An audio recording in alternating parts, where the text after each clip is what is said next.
साल 1978 बॉम्बे की एक टेक्सटाइल मिल में शाम की शिफ्ट अभी अभी खत्म हुई है। एक मजदूर पूरे दिन मशीनों के शोर में काम करने के बाद अपनी जेब टटोलता है। कुछ मुड़े तुड़े नोट निकलते हैं, घर पर राशन भी ले जाना है, लेकिन वह सीधे घर नहीं जाता। वह मुड़कर मोहल्ले की एक छोटी सी चाय की दुकान पर पहुंचता है। वहां बैठा एक आदमी उससे पूछता है, आज कौन सा नंबर लगाना है? मजदूर कुछ सेकंड सोचता है और जवाब देता है 5। उसे नहीं पता कि उसी समय बॉम्बे में हजारों लोग यही काम कर रहे हैं और अगले कुछ घंटों में करोड़ों रुपए एक जगह से दूसरी जगह जाने वाले हैं, बिना बैंक, बिना चेक, बिना किसी सरकारी रिकॉर्ड के। ये कहानी है मटके की। आज की पीढ़ी के लिए सट्टेबाजी का मतलब मोबाइल ऐप्स हो सकता है, लेकिन एक समय था जब भारत की सबसे बड़ी जुए की दुनिया सिर्फ एक छोटे से कागज पर चलती थी। न कोई स्क्रीन, न कोई ऐप, न कोई इंटरनेट, सिर्फ एक नंबर। लोग अपने पैसे लगाते थे और फिर इंतजार करते थे।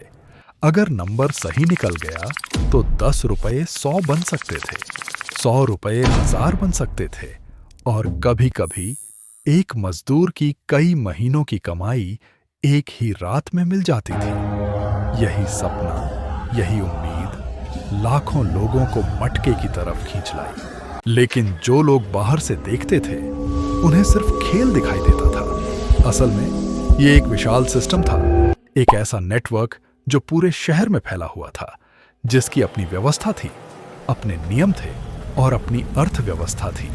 सबसे ऊपर बैठा था किंग। ये पूरे सिस्टम का सबसे शक्तिशाली व्यक्ति था।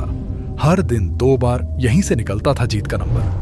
ओपन और क्लोज 3 पत्ते निकाले जाते, उनका जोड़ किया जाता और आखिरी अंक बन जाता दिन का विजेता नंबर। सिर्फ एक अंक, 0 से 9 के बीच, लेकिन उसी एक अंक पर लाखों लोगों की उम्मीद टिकी होती थी।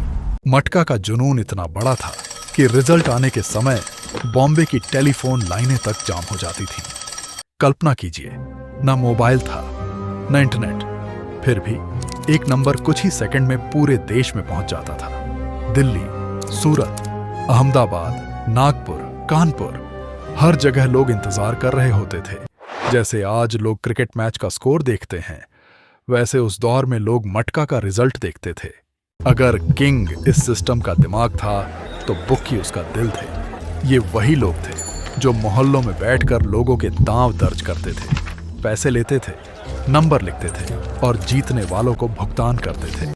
हर इलाके का अपना बुकी होता था और हर बुकी के नीचे दर्जनों लोग काम करते थे। पूरी व्यवस्था विश्वास पर चलती थी।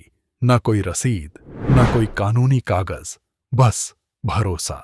और फिर आते थे रनर, इस पूरे सिस्टम के सबसे मेहनती लोग। ये सुबह से शाम तक शहर के एक कोने से दूसरे कोने तक दौड़ते रहते थे। पर्चियां पहुंचाना, पैसे पहुंचाना, रिजल्ट पहुंचाना, सब कुछ इन्हीं के भरोसे चलता था। आज हम डिलीवरी बॉय देखते हैं, उस समय मटका के रनर ही शहर का सबसे तेज नेटवर्क थे। 1980 के दशक तक मटका सिर्फ जुआ नहीं रह गया था, ये एक समानांतर अर्थव्यवस्था बन चुका था। हर दिन करोड़ों रुपए घूमते थे, लेकिन ये पैसा बैंकों में नहीं जाता था, इस पर टैक्स नहीं लगता था, इसका कोई ऑडिट नहीं होता था। ये पैसा घूमता था नकद में, सोने में, बेनामी संपत्तियों में और हवाला नेटवर्क के जरिए। ये एक ऐसी अर्थव्यवस्था थी जो दिखाई नहीं देती थी, लेकिन मौजूद थी। मटका की सबसे दिलचस्प बात यह थी कि ये अमीर और गरीब के बीच का अंतर मिटा देता था। एक तरफ मील का मजदूर, दूसरी तरफ बड़ा व्यापारी, कहीं फिल्मी दुनिया के लोग, कहीं स्थानीय नेता। सबकी निगाह एक ही चीज पर होती थी, जीत का नंबर। उस एक पल में सब बराबर हो जाते थे। लेकिन जहां बहुत पैसा होता है, वहां अपराध जगत भी पहुंच जाता है। धीरे धीरे मटका का पैसा अंडरवर्ल्ड से जुड़ने लगा। तस्करी, गैर कानूनी कारोबार, हर जगह पैसों की जरूरत थी और मटका के पास पैसा था, बहुत पैसा। लेकिन हर साम्राज्य का अंत होता है। 1990 के दशक में पुलिस का दबाव बढ़ने लगा, गैंगवार शुरू हो गया, अंदरूनी विवाद बढ़ गए और धीरे धीरे मटका का पुराना ढांचा टूटने लगा। वह बॉम्बे जो कभी नंबरों के इंतजार में सांस रोककर बैठा रहता था, अब बदल रहा था। लेकिन कहानी यहीं खत्म नहीं हुई। मटका खत्म नहीं हुआ, बस बदल गया।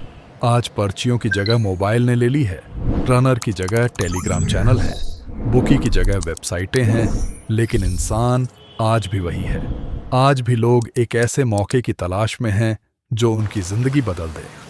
और शायद यही वजह है कि मटका कभी पूरी तरह खत्म नहीं हुआ, क्योंकि मटका सिर्फ नंबरों का खेल नहीं था।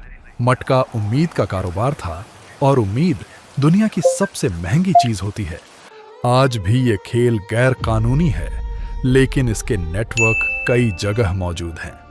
एक नंबर और लाखों सपने। उम्मीद है आपको मेरी ये मेहनत पसंद आई होगी। प्लीज वीडियो को लाइक कीजिए, चैनल को सब्सक्राइब कीजिए